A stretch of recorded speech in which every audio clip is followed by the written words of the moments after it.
Hello everyone, welcome to BrickVault. Today we are taking a closer look at 4 custom LEGO lightsaber hilts designed by Louis Meany, aka Built Bricks. He's got an amazing eye for building personalized Jedi and Sith weapons. The 4 lightsabers here belong to Qui-Gon Jinn, Obi-Wan Kenobi as a Padawan, Darth Maul, and Master Yoda. There's a bit of a Star Wars Episode 1 vibe happening here, and before we talk about these models, first I'd like to say that the instructions can be found at our web store www.brickvault.toys, linked in the description below if you ever wanted to build these hilts for yourself. With each purchase comes the PDF step-by-step building guide and a parts list for fast ordering on websites like Bricklink. It's our policy to physically test each of these models, avoid rare pieces, and create instructions that can be easily followed. If you buy from us, you will be able to build the model on your own, which is not always the case in the custom building world, and there's also a graphic included for printing out name placards if you wanted to include them on the bricks. Getting instructions is a great way to help support the channel so we can keep on having the best job in the world, and you'll also be supporting the amazing designers we work with like Built Bricks. Also, specifically here for the lightsabers, you can get a whole big bundle of hilts or just the ones you want individually. Right out, let's start off by talking about one of my personal favorite Jedi. This is Qui-Gon Jinn's lightsaber. He was a bit of a nonconformist, and he was also a Jedi Master that denied an offered seat at the Council to instead follow his own path. He disobeyed the will of the Council when he felt he needed to, and still maintained a high level of respect among his peers due to his selfless dedication to the Force. He was a really cool character. The hilt here is decently practical as far as lightsabers go. The handle's a little longer than average, and combined with these extremely deep grooves in black, it offers a very good grip for the user. I like that the grooves cut deep into the body of the build. It matches the original version of the saber well, and when you look at it this way, you can basically see through half the body at a certain angle. On the light bluish gray side, we have some detailing to show some cut curves and oval shapes. That moves along the handle, and then a slightly wider base is at the bottom in black, but I wouldn't say it quite counts as a pommel. It's just a little thicker. Then on the other end, there is a lot of space above the activation button that I suppose you could call the neck of the hilt, and there the build gets a bit wider for a moment with some texturing right before you reach the mouth of the blade with the dish pieces. It's one of the most simple and straightforward, clean designs that you will see from a lightsaber period. There are some contenders for sure, but Qui-Gon's hilt is a reflection on his character in the sense that it does not include nearly anything in terms of personal flair, but instead it's simply a tool to be used in his journey. As for the handling, like all the hilts, it can be moved very easily. It's a very pragmatic thing to pick up, and this is basically the strongest of the hilts that I've handled. It's probably stronger than the rest you'll see in the video.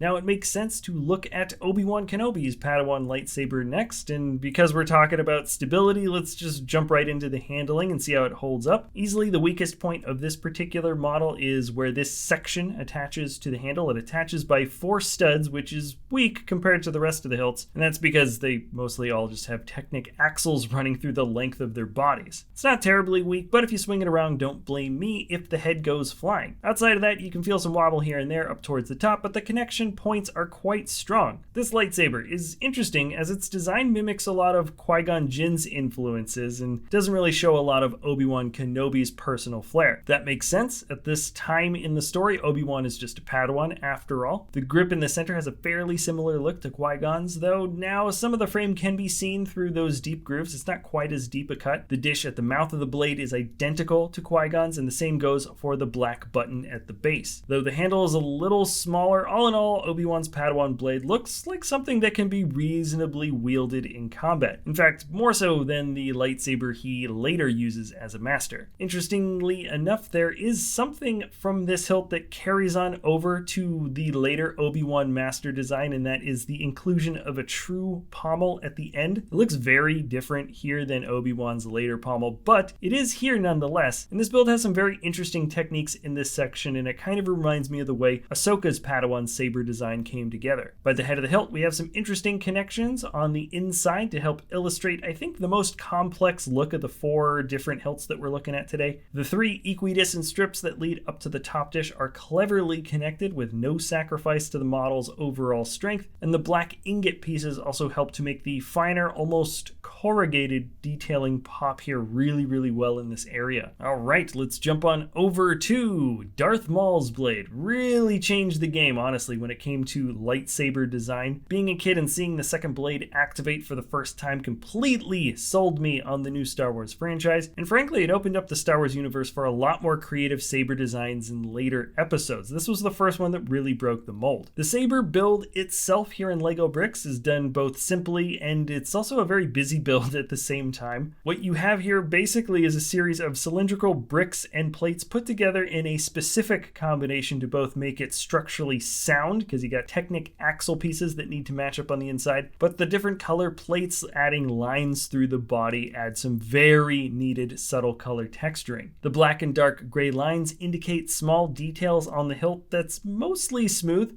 and outside of that, there are just a lot of buttons. I don't know what they would be used for all, there's so many, and I have no idea how Maul isn't accidentally turning his blades on and off all the time. Honestly, you could say that for a lot of lightsabers, but this one takes the cake for sure in terms of button mashing. Moving on though, the ends were built very simply and cleverly. The pattern around the outside has a great way of narrowing in towards the center without bars snagging on anything or leaving space to have them bend outwards again on accident. And in terms of handling, you could probably guess that this model is extremely strong. The long cylindrical body is rock solid, and either end is attached by both 4 studs and a small Technic axle. The buttons can be popped off if you're playing with it, obviously. And in case you wanted to know, yes, you can split this thing in 2, but it wasn't designed to look like amazing if you did it. It will break away, but it looks a little funny because there's always some type of Technic axle sticking out on one side. Now let's finish off with Yoda's saber. Technically, you don't see the saber until episode 2, but I'm sure, reminded me in the comments, you have already done.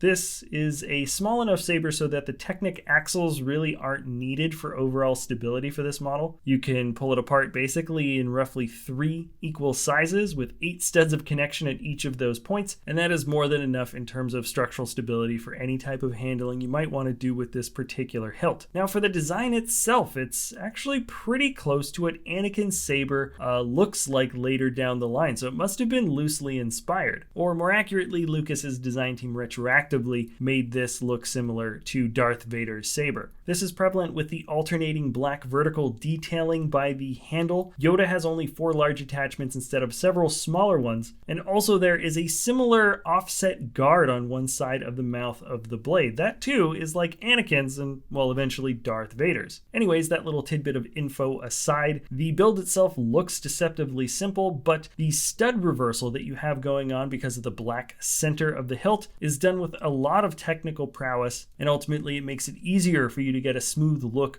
on both the bottom and top of the hilt. Now here are all of the sabers together now. They each fit in their respective stands, with only Yoda's hilt needing a couple of plates offset to make that difference parallel to the ground. Also, if you felt like it, the name plates can be removed if you wanted the stands to be unlabeled, so they can look something like this. And so far, these are all of the lightsabers currently in the web store. It is a growing collection, and we are well on our way to making it grow even bigger and bigger. These videos in particular have been a blast to make recently. The models have enough clever hidden techniques to stay interesting, but at the same time they're relaxing to put together. It's fun getting lost in the characters of Star Wars and how they are often really well reflected in the sabers that they used. And anyways, if you wanted to build these creations for yourself, the instructions can be found linked in the description below at www.brickvault.toys. Like always, if you got suggestions for cool LEGO builds, let us know in the comments below. Thank you so much for sticking around to the end of the video, and we'll see you next time at BrickVault.